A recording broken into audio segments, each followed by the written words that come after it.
I'm ready to go. Okay, perfect. So y'all can look at me and ignore the camera. I'll just have you all start by saying your first and last name and if you could spell them for me. Holly Schacherl. Schacherl is Schacherel. Perfect. Ivan Schacherl. You gotta spell it. Schaccherl. Perfect. I'm Kay Willard, Willard. David Schacherl, Schacherl. So I just want to go back to Sunday and kind of talk about how you heard of this news. I'm sure it's traumatic and devastating. How did you find out? So actually, I was at work. I work here in Austin, and one of my friends saw a breaking story and recognized my mother-in-law's house and her car and called me frantically asking if Carol, my mother-in-law, was okay because she had just learned that the house next to hers exploded. Yeah, so that's how I found out. Yeah, well, we actually don't live in the vicinity. We're a few counties over, and so I was home alone with the children and doing various chores and wasn't really paying attention to my phone. I did see something on Facebook where just a friend had posted, like, what was that big bang? Like, it shook my apartment, and I was like, wow, that's crazy, but didn't necessarily think anything of it. And then a few hours later, I kind of finally paid attention to my phone and saw a missed text from Holly saying, like, somebody go to my house and try to get a hold of David. And so that kind of tipped me off. I mean, I was several hours behind everything when I did learn. So, And Mrs. Willard, when you find out that your sister was affected, what goes through your mind? She's my only sister. She's all I got left. Holly called and said, "Are you sitting down?" And I'm like, "Oh, I am now." And she said, "The house next door to Carol's blew up." And I knew that it was new construction, so I was thinking the color blue, and I'm like, what are you talking about? I really thought, were you upset about design choice? And that's when she started giving me more details, and it just, until I saw the picture, I was still thinking, she's going to be fine, it'll be fine. But then when Holly took a picture and sent it to me, I'm in South Carolina. So I had to run around and get plane tickets and get here as soon as I could. And when you see the location of where it happened and where your sister, where your mother-in-law was, how do you feel? What goes through your mind when you see the damage now? I'm grateful that she's alive. It's wild to see the pictures of where she was literally pulled from under the rubble. To see, what she went through and know that she is alive is, we're super grateful and amazed. She had 3 dogs, and a friend of ours came and picked them up so that we could take them in, and now that I've seen the pictures of inside the house, I'm shocked that the dogs were not injured somehow. Yeah. The dogs were in the kennel. Yeah. And the fire department said the drywall came down on top of them, so it was really easy just to pick up kennel and all and take them out. She has 3 cats. 2 are still missing. I've seen one, but it's so frightened. It's so frightened. But I'm been through several hurricanes being a Florida girl. This is just a Category 5 hurricane. I can't even explain it to you. And for you, Mrs. Willard, when you see, it was powerful for me when you said she's all I have left. Can you talk to me a little bit about the recovery efforts? We were talking about off camera. You said it took about an hour? From what I understand, it took an hour for the fire department to dig her out once they located her. They used the Ring camera from the lady across the street needed to see who was in the house, and they went back 24 hours and discovered that she was the only one that walked in. So they needed to know who all they were looking for. Once they determined it was one person, they were able to find a way to the bedroom. It's all compromised, but they risked their own life going back there because it's going to fall. I'm worried about the wind. It starts raining, it's going to be heavy, and it's going to come down. So they are the real heroes. That our parents are gone, and it's just me and my sister, and we have our babies and our grandbabies, but I have been saying that for a while. It's just me and my sister. It's all I got left. And And David, your mom's life was spared in the most beautiful way, thank God. How do you feel when you know that she was stuck under rubble for an hour and she's recovering now? Well, it's a testament to her strength that, she was able to withstand that and survive that. I have to echo just the amazement and the respect and the gratitude of all the responders that were there, and so it was very, very powerful, and I'm just really thankful. I'm sure that this is a time where you reflect and you're grateful for what you have, and it's powerful looking at this now. Can you talk to me about the road to recovery for your mother? What's that been like? Well, yeah, I see that it is a very long road, she's effectively displaced. She will not be able to come back to this home, so, I don't foresee her being discharged from the hospital anytime soon. And then once that's over, once the hospital chapter is closed, finding her a new place, a new vehicle, and kind of just rebuilding. There has been a lot of support just from our family and our friends, and it's just I feel like that will be helpful. But yeah, we have a very long way to go, and I'm thankful that we'll get to untangle all this mess with her part of it, so. We've heard from the community say that the idea that anyone survived this is miraculous, like that word specifically, miraculous. What do you think when you hear that? It's nice to know that the community is joining together and thinking about each other and working together and sharing in this experience. I think it could be, even worse to be alienated in a situation like that. So to know that there's support and love and outpouring from the community.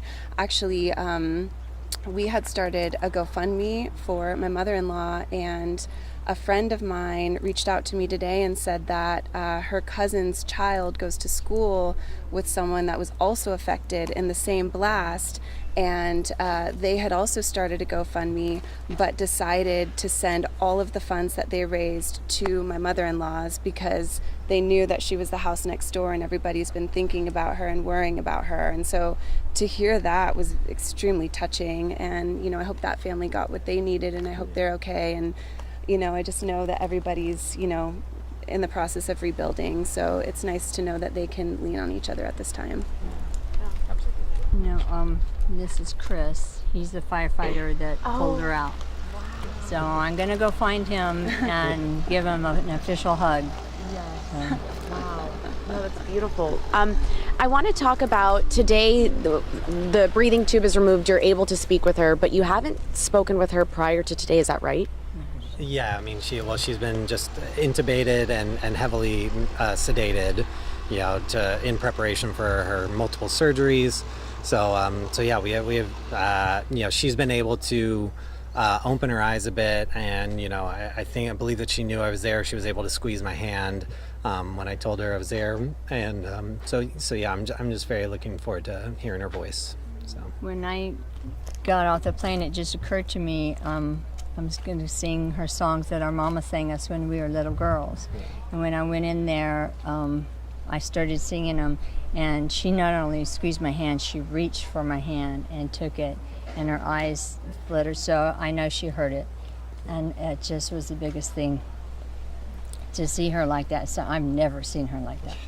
Never. In just a few moments, you're going to be able to speak with her. What do you think she's going to say? I think we want to be mindful about not overwhelming her, with like all the things that we know and that we've been working on. So I think we'll probably maybe try and follow her lead, see if she has questions, just try and be a comforting presence for her, and take it minute by minute. Yeah. Do you feel comfortable sharing some of her injuries?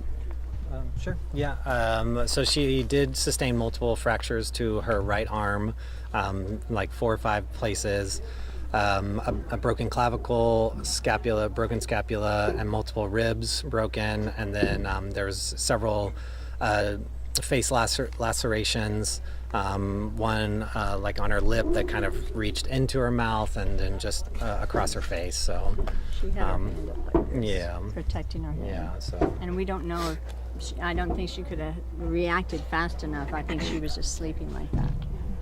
When you see your mom, your sister, your mother-in-law in the hospital after this blast, and you see what she's endured, what comes to mind for you? I mean, somebody was looking out for her. There's been a lot of trials in our life, and this is just the next one. And I mean, we've survived all of those milestones as a family, and we'll survive this one as a family too. So, and it's just, it's great that she'll be here with us. Beautifully said. Beautifully said. One of my last questions is, the investigation's obviously still underway.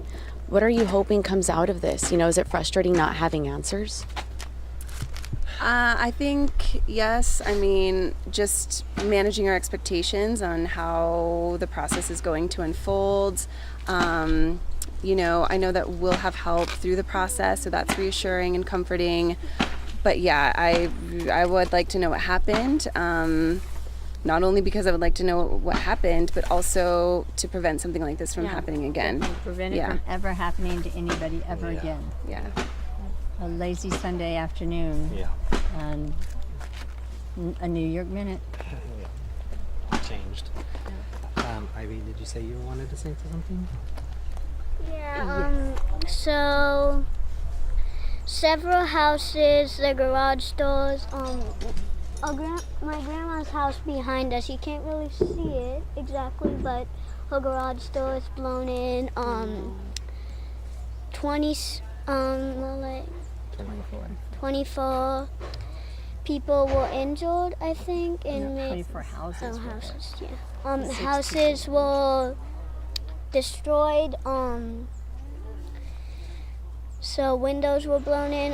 There are some people that live like on the other side of Austin. It shook their house. Like everyone was worried. So I'm just really glad that she's still alive, and I'm glad that we have a dog so that they're safe. I think so too. I want to ask you, and you have your twin sister here with you now, do you all have a favorite memory of your grandma? Yes. I like when we go swimming together, because one time she reached for my hand because I was doing a trick on her. She had a swimsuit on, and I said, I'm cold, I can't even move, so she pulled me out. Then I pulled her into the pool, and she made a big splash. And do you have a favorite memory with your grandma? Well, a few days ago we went bike riding with her, and that was really fun. Is there anything else anyone wants to add at all that maybe I haven't yet asked you? I'm not sure, but just another thing to note, just of the strength of my mom, is that she has been the primary guardian for my dad for the last several years. About 4 years ago, he was admitted into a memory care facility where he had developed a very aggressive form of dementia, and so that's been just a massive hurdle for us to overcome, both emotionally and financially, and she's been navigating it as best as she can, and us as a family navigating it, it's just for me, it's just another layer of like the tragedy and the devastation that we're faced with. I guess that's just something to note, I guess. You all are a very kind and positive family, and I just get that off of briefly knowing you. And right now, in the face of adversity, can you talk to me about why you remain so positive and kind and strong when a lot of people right now would not be this way? I think that we receive so much positivity and kindness from our community. We're really fortunate to have attracted so many amazing people into our lives, and all of our friends love Carol so much, and all of Carol's friends love us so much. And so we're just really fortunate to have an amazing foundation of community, and we can all just kind of cling to each other and help each other out and hold each other up. So yeah. Sorry. I think, like the first thing that jumped to mind was about 20 years ago, my older brother passed away. And at that moment, it brought me and my mom and my dad together as a unit, just clinging to each other to be able to survive. And I feel like that was something that it showed me, the power of our family, just in the face of our family shrinking very dramatically and very abruptly. It demonstrated to me the value of family, whether that be blood family or chosen family.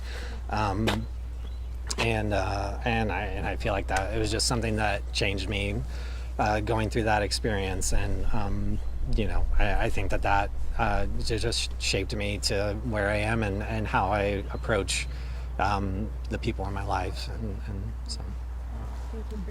For me, it would go back to our parents and our grandparents, because my daughter said, well, where are you going to stay? And I was like, oh, I'm just going to stay with Carol. But we have, Mom and Dad were raised with an awesome family. My dad is Doyle Wade, his wife is Jean, and the Wades in Austin. They have come forward. All my cousins have come forward. They're holding me up. They've given me a car. What do we need to do? How can we help you? Because Mama always said, when these disasters, I lost a son 33 years ago, and Mama says we circle the wagons and we come together as a family. Doesn't matter if we're arguing about something, as a family, and in times of need, they come forward. And our cousins and our friends have just been so fantastic. It all goes back to Mom and Dad and our grandparents, how we were raised. You all are so rich in love, and it's so obvious. So thank you so much for sharing that. I appreciate it so much.